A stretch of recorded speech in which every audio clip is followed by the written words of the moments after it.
Hello students, welcome back to my channel. Last class में हमने पढ़ा था स्टेट्स ऑफ मैटर। आज हम क्या पढ़ेंगे? आज हम पढ़ेंगे मेल्टिंग पॉइंट। ठीक है, तो मेल्टिंग पॉइंट क्या है कि the temperature at which a solid melt to become a liquid at the atmospheric pressure is called melting point. तो क्या कहता है कि ऐसा टेम्परेचर जो कि सॉलिड से लिक्विड की फॉर्म में, सॉलिड से लिक्विड की स्टेट में मेल्ट होना शुरू कर दे उसी एटमॉस्फेरिक प्रेशर पर, तो वो उसका क्या हुआ? मेल्टिंग पॉइंट हुआ। ठीक है, अब बात करते हैं लेटेंट हीट ऑफ फ्यूजन। तो लेटेंट हीट ऑफ फ्यूजन में जाने से पहले सबसे पहले हम प्रैक्टिकली वेज में देखते हैं कि कैसे।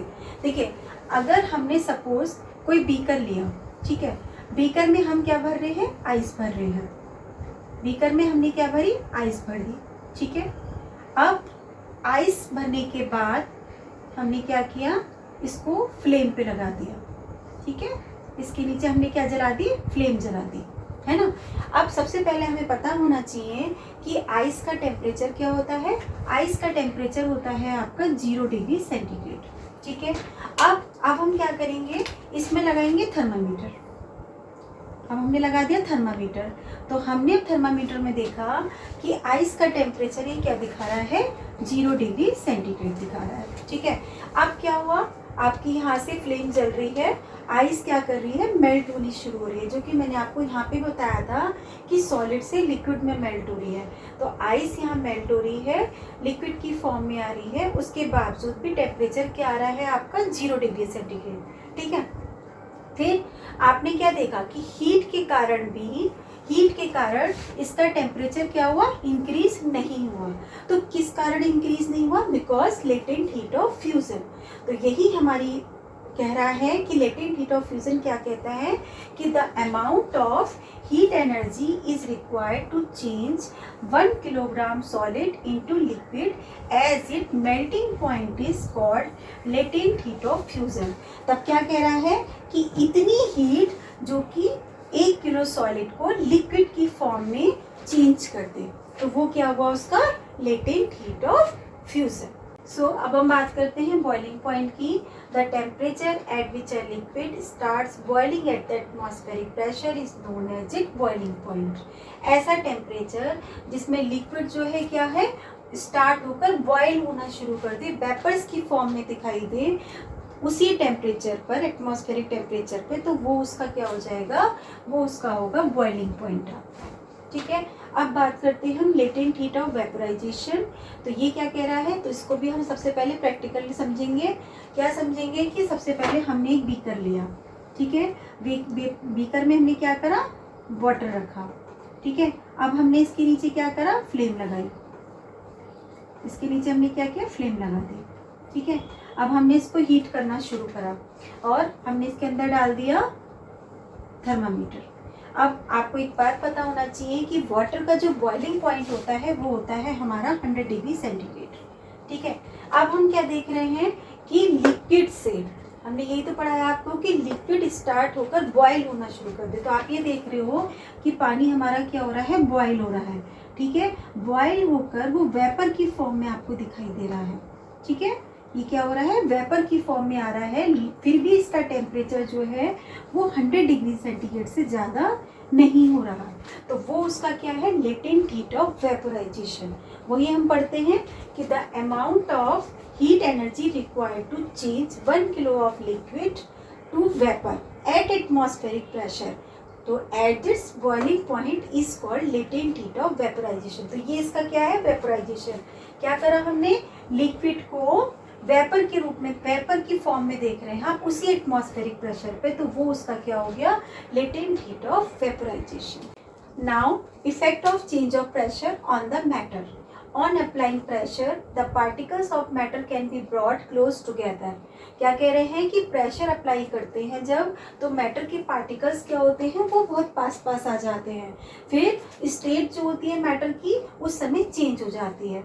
ठीक है, एग्जाम्पल आपका CO2 gas can be solidified by applying pressure and lowering temperature. CO2 gas जो होती है वो सॉल्डिफाइड हो जाती है, कब? अप्लाइंग प्रेशर और लोअरिंग टेम्परेचर करके। दूसरा एग्जाम्पल अगर हम देखें तो दूसरा एग्जाम्पल आपका CNG। CNG को अगर हम देखें तो इसकी फुल फॉर्म क्या है, कंप्रेस्ड नेचुरल गैस। अगर हम प्रेशर डालते हैं, प्रेशर अप्लाई करते हैं, तो ये क्या होती है, जो गैस होती है उसे हम एज अ फ्यूल यूज़ करते हैं, पेट्रोल की जगह यूज़ करते हैं, और ये हमारी क्या है, एक नेचुरल गैस है। ठीक है, आगे हम पढ़ते हैं एवापोरेशन। एवापोरेशन क्या बोलता है कि the phenomena of changing liquid into its vapour state of at any temperature. ऐसा फिनोमिना, ऐसा लिक्विड जो कि क्या हो, किसी भी टेम्परेचर पर लिक्विड से किस में बदल जाए, वेपर की फॉर्म में हो जाए, तो वो क्या है, किसी भी टेम्परेचर पे कह रहे हैं हम। ठीक है, तो वो उसका क्या हुआ, एवापोरेशन हुआ, है ना। Evaporation is a surface phenomena. Evaporation क्या है आपका, सरफेस फिनोमिना है। अगर मैं एक एग्जांपल आपको बताऊं तो जैसे हमने मान लीजिए किसी कमरे में एक गिलास पानी रखा, ठीक है, किसी भी टेम्परेचर की बात हो रही है, तो अगर हम रूम में एक ग्लास में पानी रख देते हैं और उस पानी को अगर हम 2-3 दिन के लिए छोड़ दें, तो आप क्या देखेंगे, जो वाटर लेवल है वो क्या हुआ, कम हो गया। मीन्स ये वाला जो पानी का लेवल था वो क्या हो गया, एवापोरेट हो गया। तो ये क्या हुआ, एवापोरेशन। तो अब हम बात करते हैं इसके फैक्टर्स की। तो सबसे पहला फैक्टर आपका क्या कहता है कि अगर सरफेस एरिया ज़्यादा है तो इवापोरेशन कैसा होगा, ज़्यादा होगा। अगर हम इसे एग्जाम्पल के तौर पे देखते हैं, तो अगर आपके पास एक गिलास पानी है, ठीक है, यहाँ पानी ग्लास में है और यहाँ का पानी काय में है, आपका किसी डिस्क में है। इसे उठा के हमने अगर रूम टेम्परेचर पे रख दिया, तो आप क्या देखेंगे कि पानी एवापोरेट किसका जल्दी होगा, डिस्क का होगा, बिकॉज क्योंकि यहाँ पर सरफेस एरिया ज़्यादा है। तो वही बात कह रहा है कि अगर सरफेस एरिया ज़्यादा तो इवापोरेशन भी इंक्रीज होगा। ठीक है, सेकेंड पॉइंट क्या कहता है आपका कि अगर टेम्परेचर इंक्रीज है, ठीक है, तो रेट ऑफ इवेपोरेशन भी कैसा होगा, आपका इंक्रीज होगा। अगर हम इसे एग्जांपल के तौर पे देखते हैं, सपोज अगर हम एक गिलास पानी को लेके कहाँ रख दें, सनलाइट में रख दें, ठीक है, तो आप क्या देखेंगे कि टेम्परेचर ज़्यादा तो इवेपोरेशन कैसा होगा, बहुत तेजी से होगा। ठीक है, अगला हम देखते हैं कि अगर ह्यूमिडिटी ज़्यादा है, ह्यूमिडिटी का मतलब क्या हुआ कि आपके एयर के पार्टिकल्स में आपके वाटर के पार्टिकल्स का होना, वो क्या हुआ, ह्यूमिडिटी।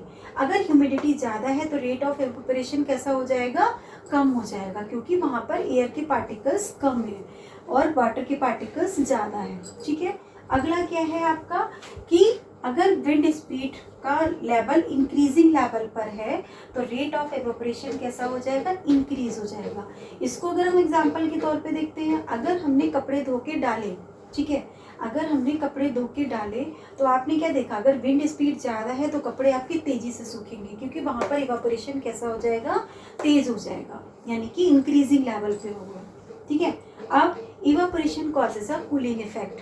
इवेपोरेशन क्या करता है, इवेपोरेशन के कारण क्या होता है, आपको क्या महसूस होती है, उस जगह पे कूलिंग महसूस होती है, क्योंकि वहाँ की वो हीट को एब्जॉर्ब कर लेता है और उस पोर्शन पे आपको क्या करता है, कूलिंग इफेक्ट डालता है।